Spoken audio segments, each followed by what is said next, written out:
Okay. I think it's working now. So I'll just wait until people come over from the other broadcast.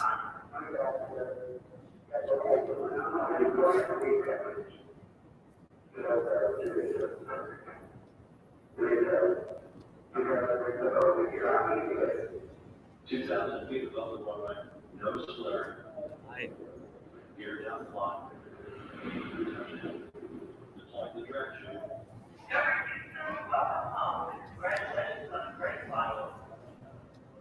All right. Anthony is here. Thank you. Thank you for bearing with us. Sorry for that. Technical difficulties. I blame the webcam that I normally use. You may notice that this is a different angle. It's a different webcam. Something was going wrong with that other one, so I don't trust it that much.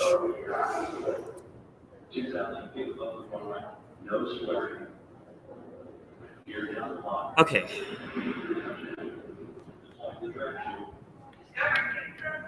All right. Welcome back. Again, very sorry for those technical difficulties. It was working perfectly fine, and then suddenly the camera and microphone just decided they didn't want to work anymore. So we're going to get started. My name is Andy. I wear bow ties because bow ties are cool. And I'm here in the NASA Glenn Visitor Center at the Great Lakes Science Center. You can hear some of the exhibits around me. That one is the Space Shuttle Lander. And today, as part of Curiosity Corner Live, we're going to be talking about Lunar Landers. Ta-da!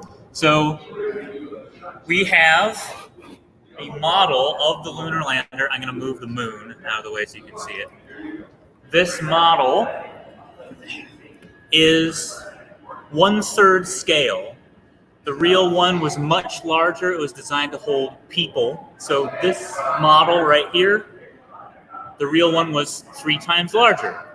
And this represents how they landed on the moon.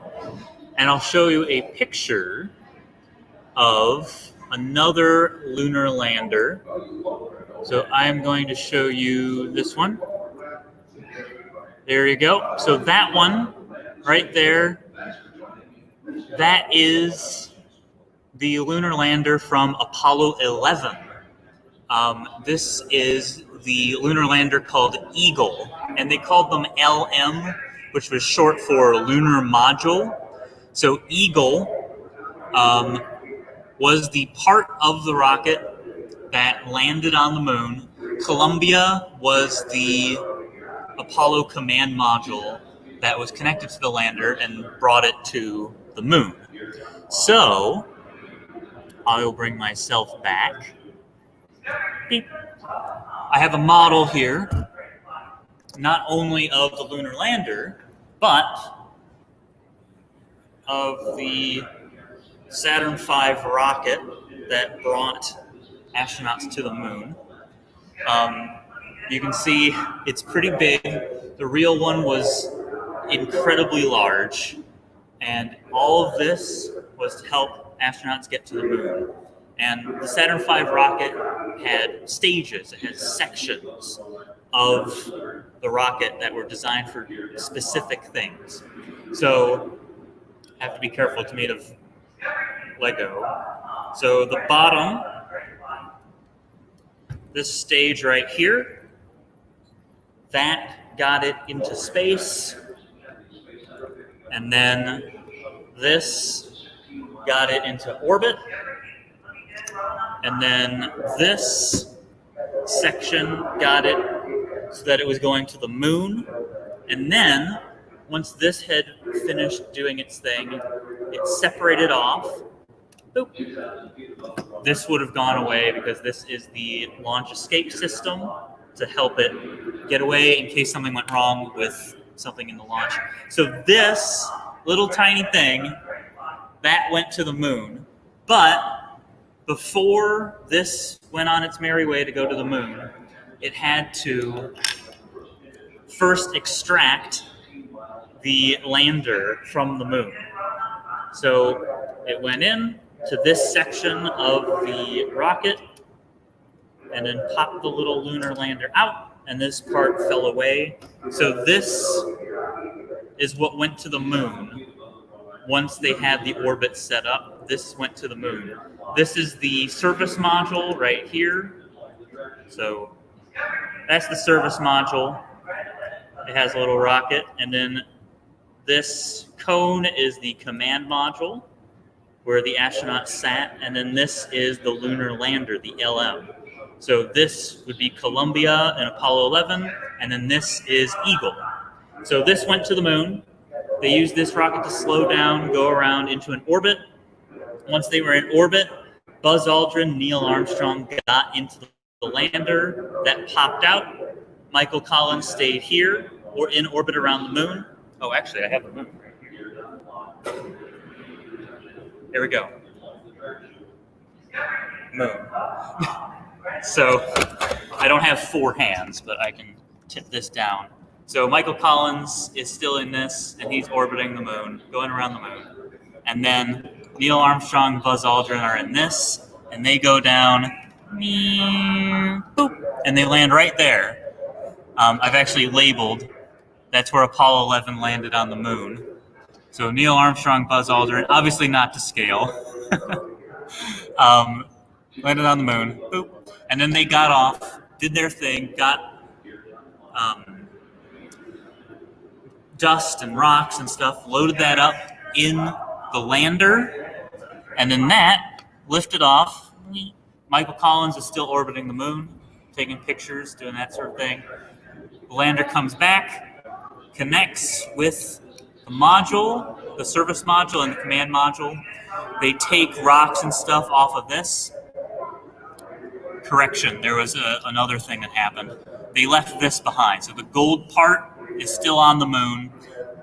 Some of the Apollo missions dropped this from orbit, so they did a seismic experiment. Some just left it on the moon, but this is still on the moon. There we go. So this upper part of the lander leaves the moon, connects to the command module, and they bring all the rocks and dust and stuff, connect that to the module. They don't need this anymore, so that is removed.